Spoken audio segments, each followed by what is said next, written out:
creo que si alguien tiene sentido de la justicia y sentido común, solamente puede ser feminista, porque solamente puede luchar por la igualdad. Y además feminista sin peros. En los últimos días estamos escuchando a mucha gente proclamándose feminista, diciendo soy feminista pero. Bueno, cuidado con esta gente, porque el ser feminista pero es al feminismo lo que la posverdad es a la verdad, más o menos.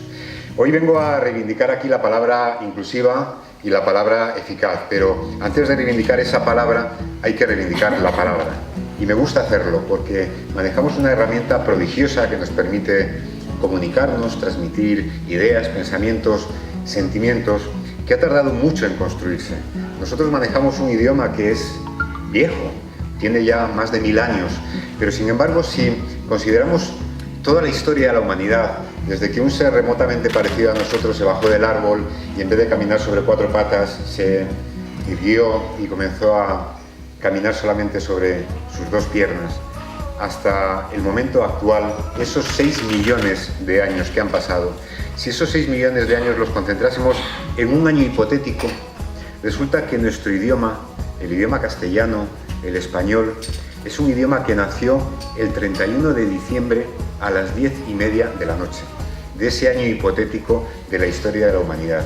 Es decir, estamos manejando un lenguaje y una lengua milenaria, pero es una lengua que nació prácticamente antes de ayer. Es una lengua muy reciente. La academia nació mucho después, porque los académicos nunca han dictado lo que debemos decir. Los académicos lo único que nos han proporcionado es el manual de instrucciones de la lengua. Los académicos lo que dicen, lo que hacen es oír lo que la sociedad habla y a partir de ahí dar un manual de instrucciones más o menos perfecto, siempre es perfeccionable, pero esa es la única labor de los académicos. Bueno, desde que se fundó la academia hasta el día de hoy han pasado 300 años y en estos 300 años se han hecho un puñado de ortografías, se han hecho un puñado de gramáticas, se han hecho 23 ediciones del diccionario. Y estamos ante un instrumento, una herramienta prodigiosa, pero es una herramienta en constante evolución, tanto que si hablásemos conforme al diccionario, a la gramática y a la ortografía de aquella academia recién fundada en 1713, seguramente suspenderíamos la selectividad y seguramente suspenderíamos cualquier examen de lengua española. Seguimos manejando la misma lengua, pero la lengua es absolutamente distinta porque ha evolucionado y ahora sigue evolucionando y sigue evolucionando también en materia de igualdad. Muchas veces se dice los académicos son machistas, el diccionario es machista. Bueno, es que los académicos y los diccionarios que conservamos han nombrado la sociedad en un momento determinado. Nos ofrecen fotografías muy precisas, no de lo que eran los académicos entonces, que seguramente también, sino de la sociedad de entonces. Y claro, una sociedad en donde no había abogadas, médicas, concejalas, ¿a quién se le iba a ocurrir fabricar la palabra y el femenino abogada, concejala, jueza, alcaldesa? ¿A quién se le iba a ocurrir? Solamente a un visionario o a alguien que sencillamente le tomarían por loco. La academia, con el paso del tiempo, ha ido incorporando esos femeninos y los ha ido incorporando a una velocidad que algunos consideramos que es un poquito lenta, que no tienen capacidad rápida de reacción, pero claro, si nos comparamos con otros, a lo mejor nos podemos sentir satisfechos. Hace 4 días, no es una metáfora, 4 días, la Academia de la Lengua Francesa ha reconocido los femeninos de los oficios. Es decir, por supuesto que los franceses hablaban de alcaldesas y de concejalas y de ministras, pero no estaban registrados estos femeninos en el diccionario de la Academia. Hace 4 días la Academia Francesa, que no es un país precisamente retrasado, lo ha reconocido. Ahora, cabe preguntarse por qué la Academia a veces es reacia a incorporar algunos femeninos. ¿Por qué, por ejemplo, a una mujer como Angela Merkel, ayer lo hablaba con Gemma, por qué a esta mujer, que es la primera mujer que ha alcanzado la presidencia del gobierno en una nación como Alemania, no la podemos llamar cancillera? ¿Qué problema hay? No existe ningún problema para referirnos a la cancillera Angela Merkel. ¿Por qué no lo hacemos? ¿Por qué la Academia no lo reconoce? La cosa tiene pecado, porque no solamente el femenino lo podemos hacer con naturalidad y lo podemos manejar con naturalidad, es que la palabra cancillera está en el diccionario de la Real Academia para denominar una tubería de desagüe. Es un poco absurdo que en pleno siglo XXI tengamos una palabra ya en femenino en el diccionario de la Academia y que no la podamos utilizar, aparte de para nombrar a la tubería de desagüe, para nombrar a una mujer que alcanza la Cancillería de un país tan importante como Alemania, aunque no fuera importante. La lengua tiene la responsabilidad de nombrar las cosas que nos rodean, y eso explica machismos posteriores, y eso explica que en estos momentos tengamos la responsabilidad de seguir nombrando, también en femenino, de seguir feminizando al máximo de nuestras posibilidades, sin forzar la máquina, pero tampoco sin poner muros que son absolutamente innecesarios, no solamente con la palabra cancillera, con otras palabras más. ¿Por qué testigo sigue siendo todavía una palabra común en cuanto al género?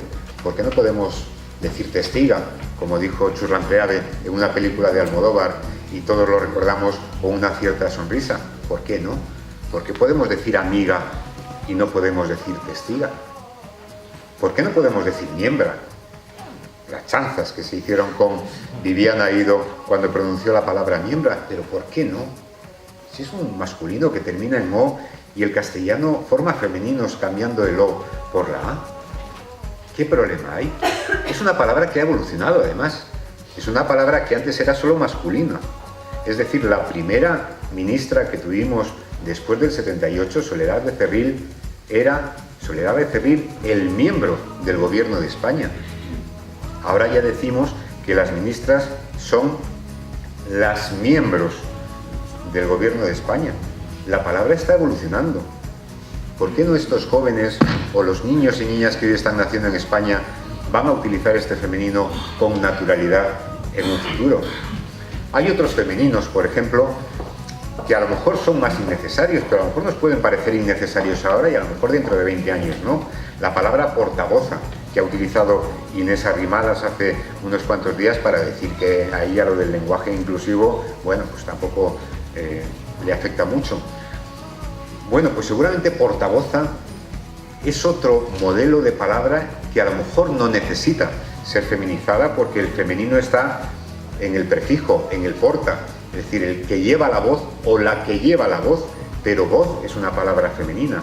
En todo caso, quien apueste por la palabra y quien apueste por el femenino portavoza, que esté a las duras y a las maduras.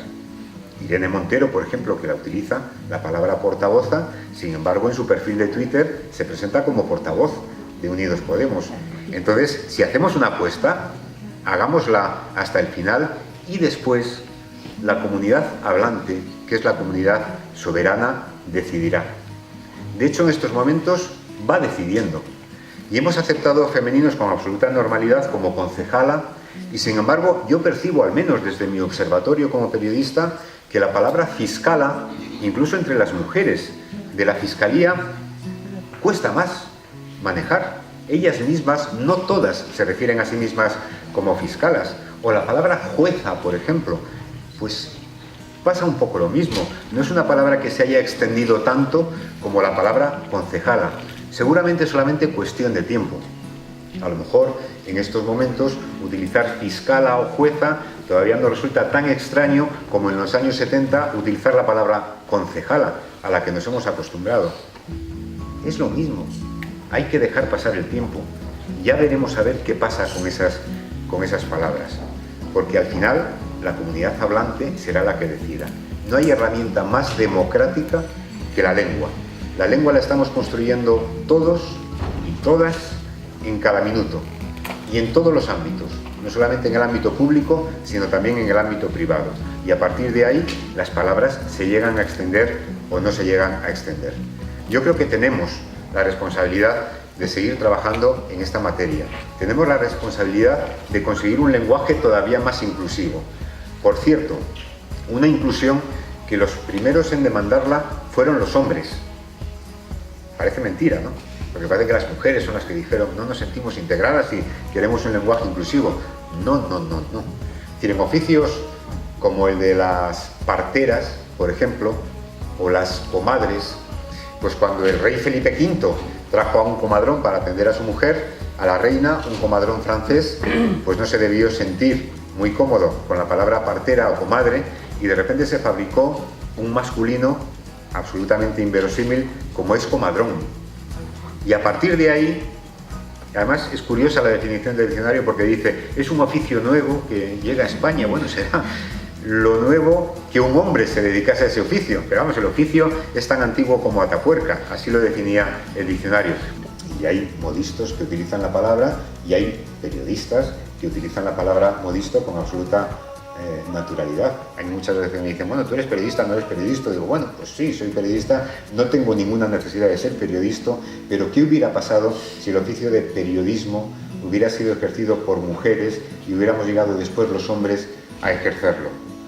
Seguramente hubiéramos fabricado, igual que se fabricó comadrón y se fabricó modisto, la palabra periodista. No quiero decir que haya que fabricarlo. Estamos muy a gusto siendo periodistas, como estamos muy a gusto siendo personas. Yo creo que hay que trabajar día a día y hay que trabajar con eficacia, que es la segunda parte de lo que me gustaría destacar en estos momentos. Es decir, no todas las herramientas que tiene nuestra lengua son necesariamente machistas. El masculino genérico, por ejemplo, o las palabras de género no marcado, como lo queramos decir, no necesariamente es una opción del machismo. Es una opción que surge cuando la herramienta de la lengua necesita nombrar al conjunto, a un conjunto en donde estén representados hombres y mujeres. Y se optó en ese momento porque el masculino fuera, ese masculino no marcado fuera los términos con los que nos referíamos a ese conjunto. No necesariamente es machista. Y además las palabras no solamente se constituyen a base de letras, las palabras se terminan decodificando en nuestro cerebro. Nuestro marco mental, nuestro marco intelectual termina decodificando las palabras. Cuando mi padre hace 50 años se iba a comer con los compañeros de la caja de ahorros, yo decodificaba que se iba a comer con una pandilla de hombres, entre otras cosas porque no había mujeres trabajando con mi padre. Cuando yo ahora a mi hijo le digo que voy a comer con los compañeros de la ventana, él no necesita estudiar en Harvard para decodificar que me voy a comer con mis compañeros y con mis compañeras. ¿Podría matizarlo? Pues sí, podría matizarlo, pero seguramente haría la lengua menos eficaz, haría la lengua un poquito más complicada. Ahora, ¿lo debemos utilizar siempre? Yo creo que no.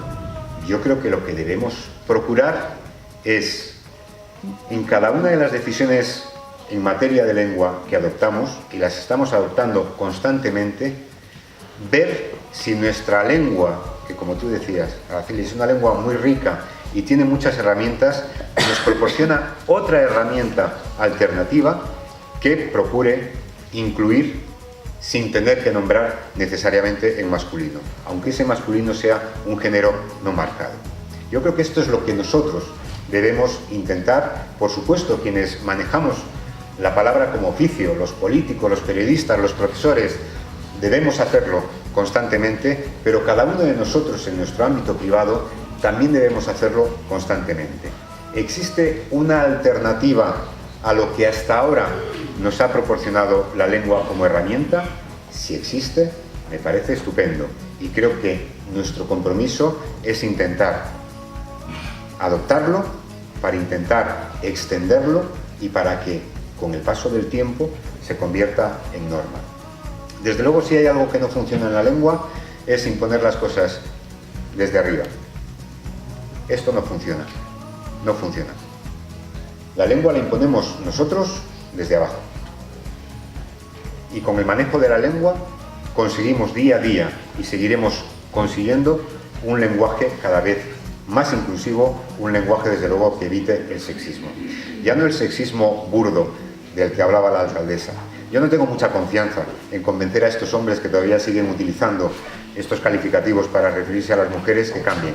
No tengo ninguna esperanza en eso. La única esperanza que me queda es que acabarán muriendo y que vendrán nuevas generaciones que ya tendrán interiorizado que eso es una bestialidad. Ya está, solamente hay que esperar un poquito. Hombre, si logramos convencer a 4 o 5, pues mira, muchísimo mejor. Y mientras tanto lo que tenemos que hacer es denunciarlo. Es decir, hasta aquí hemos llegado, ¿eh? Como tenemos que denunciar que todavía la mujer pública sea una puta en el diccionario, mientras que el hombre público sea un político. Bueno, pues esto hay que denunciarlo y hay que intentar, por supuesto, que no se empleen con diferentes significados masculinos y femeninos, siempre peyorativos para la mujer. También es verdad que las palabras tienen su historia. Es decir, nosotros tenemos femeninos que han terminado convirtiéndose en nombres de oficios solamente de mujeres y cuyo femenino no se ha masculinizado para nombrar el mismo oficio en los hombres. La palabra asistenta. La mujer que va a una casa a ayudar en las tareas domésticas. Es una palabra que, como hubo un tiempo en que solo había asistentas, se construyó ese femenino para nombrar esto. Nunca jamás diríamos que la vicepresidenta del gobierno ha acudido como asistenta a una cumbre de la Unión Europea, porque ya es una palabra marcada. No sé si con el paso del tiempo conseguiremos quitar esa marca y podamos hablar de asistentas y de asistentes en el mismo nivel de significación.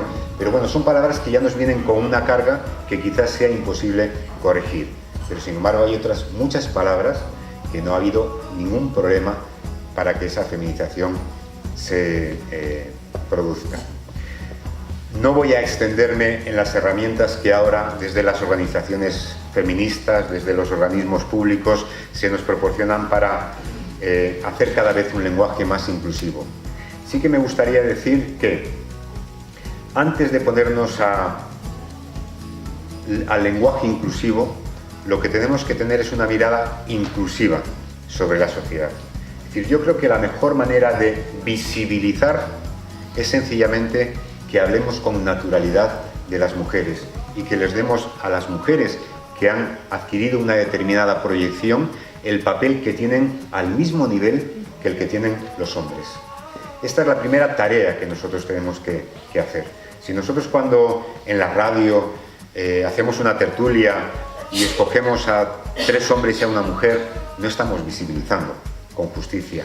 Después ya podremos emplear un lenguaje muy inclusivo, pero estamos faltando al primer deber, que es tener una mirada inclusiva sobre la sociedad. A mí una de las primeras lecciones de feminismo que me dieron, me la dio la escritora Rosa Regás, cuando hablé con ella para escribir uno de los libros, y me dijo: el problema que tenéis los hombres, Isaías, no es que no nos queráis, es que no nos veis. Y es verdad, es verdad. Yo creo que los hombres tenemos todavía una tarea que es enfrentarnos a la realidad dando 3 o 4 pasos atrás para mirar todo el panorama y para contar el panorama que realmente tenemos.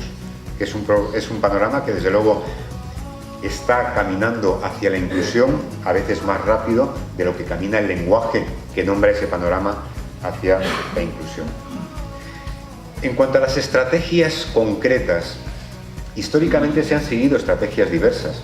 Es muy curioso, por ejemplo, que las primeras mujeres que llegaron a ocupar oficios antes reservados para hombres se nombraban a sí mismas en masculino, precisamente para simbolizar y para representar lo que de conquista tenía ese paso. Fue muy curioso cuando entrevisté a María Telo, que fue la mujer que acabó antes de la Constitución, en el año 75, con la licencia marital en España, con esa licencia que hacía que las mujeres tuvieran que pedir permiso para casi todo y requería el permiso de los hombres para casi todo, lo que ahora nos parece normal. Y cuando fui a su casa, vi un cartel que ponía María Telo, abogado, y tenía repintado el rabito de la A. Y ella me explicó la razón. Ella me dijo, dice, es que cuando yo llegué a ser abogada, llamarme a mí misma abogado era significar el gran paso que las mujeres estábamos dando. Ya somos iguales que vosotros. Y con el paso del tiempo se dio cuenta que la verdadera manera de reivindicar finalmente ese oficio era llamarse a sí misma abogada. Y la pobre, pues cada mes, porque limpiaba la plaquita, se dedicaba a repintar el rabito de la A. Así que ha habido estrategias diferentes que nos han conducido, según los momentos históricos, a la inclusión. En estos momentos, desde luego, la única estrategia que cabe es, en la medida de las posibilidades, nombrar en femenino lo que se nombra también en masculino. En cuanto a las duplicaciones, bueno, pues yo no digo que había que prohibirlas, pero yo creo que tampoco debemos exagerarlas, porque al final acaban haciendo de nuestro discurso un discurso menos eficaz. Y porque a veces después también nos crean problemas de concordancia. Claro, cuando uno empieza diciendo todos y todas, pues ya tiene que emplear el vosotros y vosotras, porque si dice todas y todos vosotros, está cometiendo un error de concordancia. Claro, si empieza así, cada referencia que hace a un auditorio utiliza el desdoblamiento, al final eso actúa como una especie de muletilla. ¿Y qué es lo que pasa con las muletillas? Que uno se olvida de lo que nos están contando para empezar a contar cuántas veces nos va a decir compañeros y compañeras, todos y todas, ciudadanos y ciudadanas, etcétera, etcétera. Entonces, no me parece mal como fórmula, no me parece mal como fórmula de agradecimiento, gracias a todos y a todas, pero sí que me parece que estorba en el discurso y lo hace menos eficaz y menos fluido si lo utilizamos constantemente en nuestra manera de hablar. En cuanto a otras duplicaciones, por ejemplo, hace años se presentó una propuesta para que el Congreso de los Diputados se llamase Congreso de los Diputados y de las Diputadas. En el último gobierno socialista vimos jurar a todos o prometer a todos los ministros y a todas las ministras con la fórmula de prometo guardar el secreto del Consejo de Ministros y de Ministras. ¿Es necesaria esa prolongación o podemos ir hacia fórmulas más eficaces? ¿Por qué no hablamos del Consejo sencillamente, como el Consejo Europeo? ¿Por qué no hablamos del Consejo de Gobierno? Y así evitamos tener que decir Consejo de Ministros y de Ministras. ¿Por qué no llamamos al Congreso de los Diputados Congreso? No hablamos del Senado de los senadores y de las senadoras, es el Senado. ¿Por qué en vez de referirnos a los diputados y las diputadas no las llamamos congresistas? Es decir, vuelvo a repetir, en cada una de las palabras, de los giros, de las estructuras, en donde percibamos que efectivamente o hay un cierto aliento machista o hay una lengua que no termina de ser inclusiva, lo que tenemos que hacer es plantearnos de manera crítica si tenemos otras opciones y otras herramientas para que, incluyendo, seamos a la vez eficaces. Porque creo que ambos objetivos son necesarios a la hora de manejar la palabra. Y esta es una tarea que tenemos que hacer todos, y ahora me dirijo a los más jóvenes, ¿no? Es decir, la lengua que se hable dentro de 50 años es la lengua que ahora mismo estáis fabricando vosotros. De la misma manera que los que ya tenemos una cierta edad tenemos más dificultades para incorporarnos al mundo digital, nos hemos metido, pero prácticamente solo de puntillas, para manejar la herramienta con 4 posibilidades. Vosotros nacéis en un mundo nuevo y tenéis la soberanía para decidir hacia dónde va a ir el mundo también en esta materia. Hacia dónde va a ir la lengua nombrando las cosas que tiene que nombrar.